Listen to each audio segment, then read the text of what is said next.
Welcome back to our channel, besties. Today is a beautiful, chaotic Friday, and we are serving up the absolute hottest, most unhinged Port Charles tea that has ever graced our timelines. Grab your snacks, lock your doors, and prepare to spiral, because the simulation is glitching, and we are front row for the apocalypse. Oh my god. Stop scrolling right now. I'm literally speechless. Are they for real? Dude. I'm so shocked my jaw literally hit the floor when this latest batch of insider leaks dropped into my lap. I've been following this chaotic drama since I was in diapers, and this is officially the craziest move yet. We need to talk about this immediately, because my brain is currently short-circuiting, and holding this in is literally not an option. I just hit stop on an emergency live stream at 2 a.m. because the sheer weight of these behind-the-scenes rumors literally broke my brain, and I need to decompress with my inner circle. Besties, can we unpack the audacity of what the writers are allegedly cooking up right now?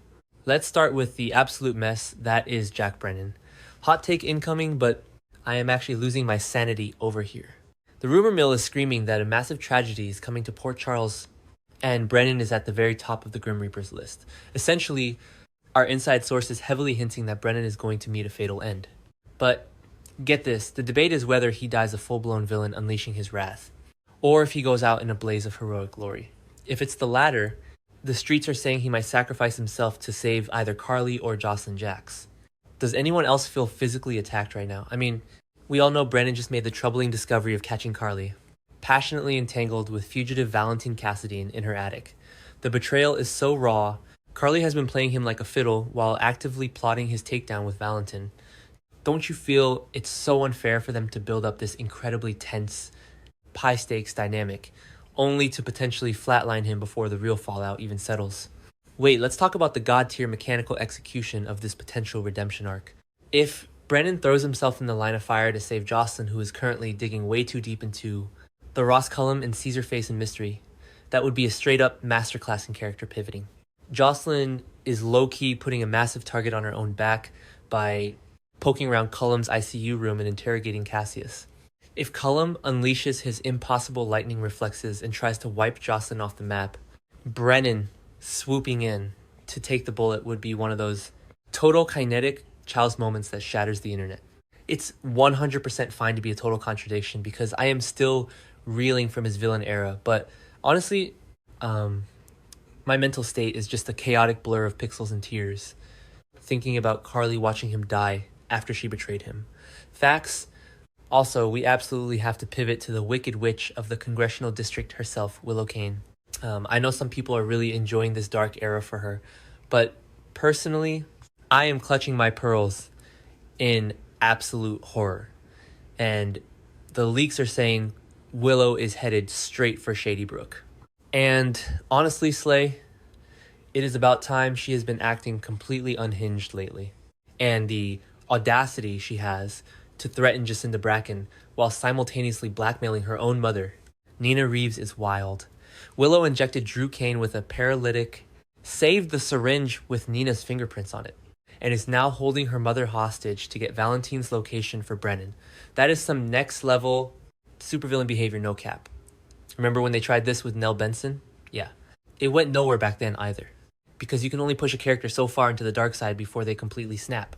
Is this same tragedy happening to Willow all over again? She is desperately trying to push Michael and Jacinda away from the kids, but she is the one who is a literal danger to society. Booking her a one-way ticket to Shady Brook is the only logical conclusion to this messy mix of political corruption and attempted murder. But wait, there is a massive silver lining to Willow's downfall. The rumors are also screaming that Drew Kane is finally going to start functioning again. Elizabeth Baldwin has been hovering around with communication tools, trying to decipher his blinks. If Drew finally snaps out of this paralytic nightmare and exposes Willow, the fallout will be legendary. And the tea gets sweeter, besties, the source says. Drew and Elizabeth might find their way back to each other. Don't you think they should finally get a real shot at happiness after all the trauma they've endured? The chemistry is legit still there, and watching Liz nurse him back to health, while Willow rots in a padded room, is exactly the kind of poetic justice we deserve. Now I need to fully nerd out over the lead dev's crazy update history for a second. The writers have this notorious habit of introducing massive Sprawling medical storylines only to abruptly write characters off when the plot gets too complicated. Look at how they handled the whole memory mapping virus back in the day, or the endless hook killer saga. They build these intricate god tier mechanics and then just hit the delete key when the server gets overloaded. Wait, I'm getting way too deep in the weeds. Anyway, back to the actual gameplay. Let's talk about the absolute bloodbath that might be hitting the hospital staff. The rumors are heavily suggesting that Isaiah Gannon might be leaving the canvas. And there is even talk that Portia Robinson or Jordan Ashford might be exiting as well. I am legit screaming, Isaiah leaving actually makes total sense mechanically.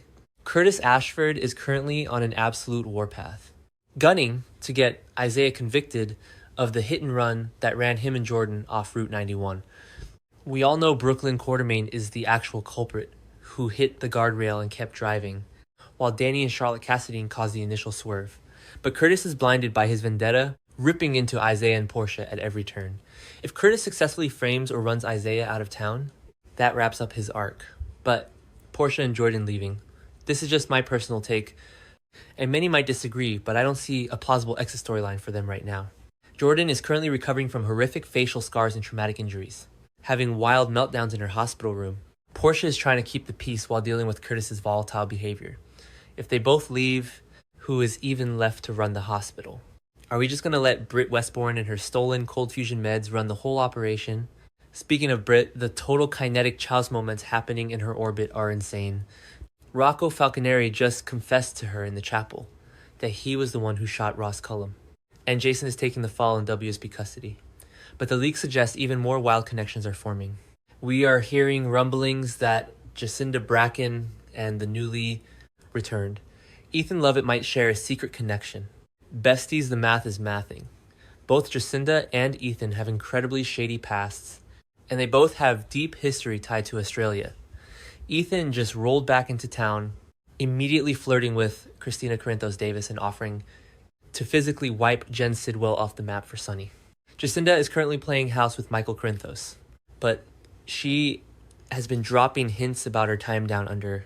If Ethan and Jacinda pulled some massive con together in Australia, the fallout is going to be spectacular. Christina is going to be devastated, and Michael is going to realize he invited another massive liability into his life. And we cannot ignore the darkest, most heartbreaking rumor on this list. Jonathan Bennett is debuting this month as a new character named Joe Fitzpatrick, but the horrific twist, the rumor mill says Robert Scorpio is going to suffer an off-screen death, and it ties directly into Joe and his mysterious agenda. I am legit sick to my stomach. Robert Scorpio is an absolute icon, a legend of the WSB, and killing him off-screen is a crime against daytime television. If Joe Fitzpatrick comes to Port Charles bearing the news of Robert's demise, the entire Scorpio Drake family is going to shatter. Emma Scorpio Drake is currently living her best life on a romantic Broadway getaway in New York City with Gio Palmieri, gushing over Michael James Scott. Imagine her coming home from that high voltage, magical trip only to find out her beloved grandfather has been killed off screen. Mac Felicia. Anna, the entire veteran squad is going to be plunged into mourning. I am manifesting that this is a fake out because I refuse to accept an off-screen death for a titan like Robert. Let's switch gears to something slightly less depressing but equally chaotic. Ezra Boyle, Jen Sidwell's reluctant right-hand man, who is currently being protected by Laura Collins, is reportedly gaining a family member. Ezra just confessed to Laura that he is the reason Sidwell framed her for murder. But Laura is still developing a soft spot for him plotting a dangerous alliance to take Sidwell down. If Ezra gets a family member on the canvas, it completely shifts his dynamic. Suddenly, he has a massive vulnerability. Sidwell is a terrifyingly calm, ruthless monster who just told Ezra he is expendable. If Sidwell finds out about Ezra's new family member, he will absolutely use them as leverage. The stakes are getting so impossibly high, and I am here for every single second of this messy drama. Also, we have to talk about the Sora's soap opera. Rapid aging syndrome rumor Sora's is a daytime staple, and it has been a hot minute since we had a good age jump on this show. The leaks are intimating that little Ace Cassidy might be getting the Sora's treatment to join the teen scene. Besties imagine the teenage Ace Cassidy running around Port Charles with Danny Charlotte Cassidy and Rocco Falconeri. The sheer destructive power of a teenage Cassidy raised by Esme. Prince's ghost and whatever chaotic energy is left in that bloodline, it would be pure, unfiltered chaos. Danny's already crashing cars on joyrides and trying to join Sonny's mob to take down Sidwell. Rocco is shooting WSB directors in the back. Charlotte is exposing WSB fugitives. If you throw a teenage ace into that mix, Port Charles is going to burn to the ground. I am so ready for it. Lastly, our inside source dropped a tiny little breadcrumb that the show is trying to decide what to do next with Maxie Jones. And honestly, it is about time. Maxie has been floating in the background for way too long, occasionally giving Lulu Spencer bad dating advice or stressing over deception. She is a legacy character, a fashion icon, and a total powerhouse. The writers need to stop sidelining her and give her a storyline worthy of her history. Whether that means a massive new corporate takeover, a scandalous new romance, or dragging her into the middle of the Sidwell, Cullum WSB Nightmare Maxie deserves the spotlight. Besties, my heart rate is literally at 150 BPM right now.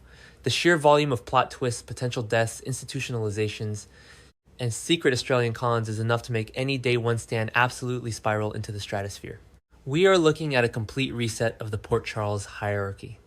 If Brennan dies saving Carly, if Willow goes to Shadybrook while Drew wakes up if Robert Scorpio is truly gone, the landscape of this show will never be the same. I am nuking the comment section tonight because holding this in is impossible. Drop your wildest theories below, hit that subscribe button like it owes you money, and remember, in Port Charles, no one is ever truly safe and the drama is always served piping hot. We are so back, and I am filing a lawsuit for emotional damages. Stay chaotic, my loves.